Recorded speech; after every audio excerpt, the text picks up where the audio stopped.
Hello everyone and welcome back to our series with USA Field Hockey on the fundamentals of field hockey. Today we're going to be looking at dribbling and ball carrying and how you can use it to maneuver that ball and perform at your best in games.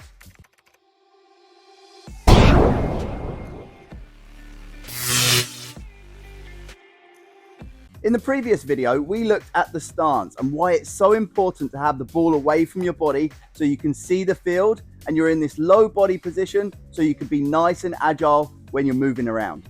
Maintaining this position whilst you're standing still is the easy bit, but we've got to be able to do it on the move. It's going to feel a little bit weird to start with, but don't worry, I'm going to show you exactly how to do it.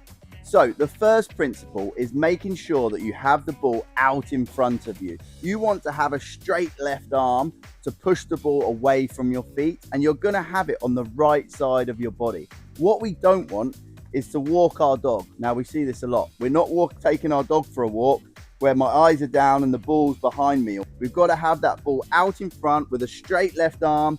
So now I can see the field and I'm able to move with the ball, see the ball, and what's going on in front of me. With this ball in front of me, I've now got space to move my legs, so now I can get my eyes up and run with the ball.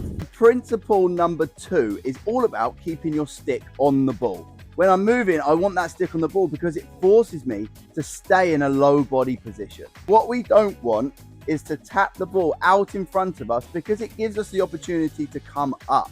Now, you'll also notice that I'm not close to the ball.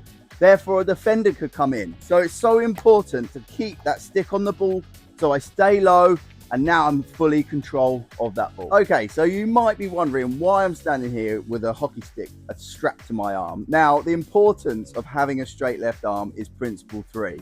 You've got to be able to have that ball away from you.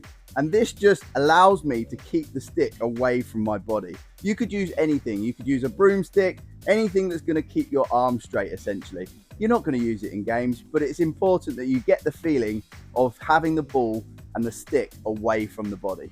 So let's give it a go. A little exercise that you can do. You can just do this with one arm to start with. It's just making sure you keep that left arm straight and we're just moving with the ball away from the body.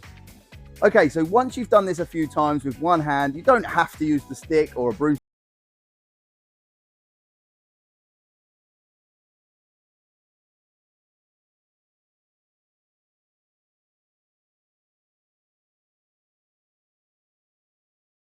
Down and you've not got that much space between your body and the stick. You want to bring your right hand up the stick slightly so you can extend it as far as you can go, and now you've got that space to run. So let's give that a go. I'm just going to bring my right hand up the grip slightly and I'm going to start to move it. Eyes up, here we go.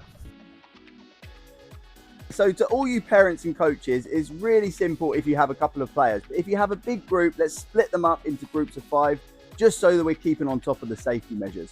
Now, it's so important that you can walk before you run. Just like the saying, right? We want to build good techniques.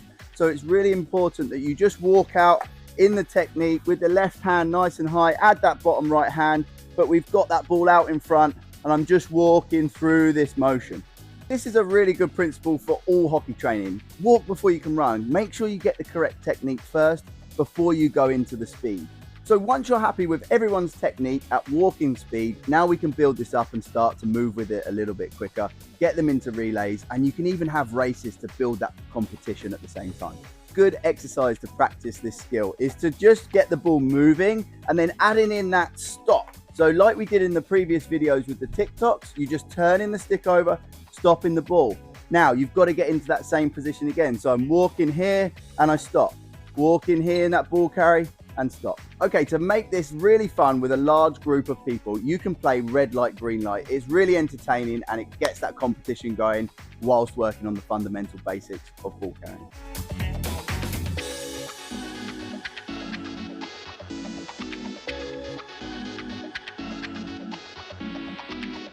Okay guys, I hope you enjoyed that video on ball carrying and dribbling. The 3 principles to remember are having that ball out in front of you, keeping the stick on the ball so you can't get tackled, and the last one is having a straight left arm so the ball is well out in front of you and you can see what's going on around you. So we'll see you on the next video to focus on eliminations and beating that defender.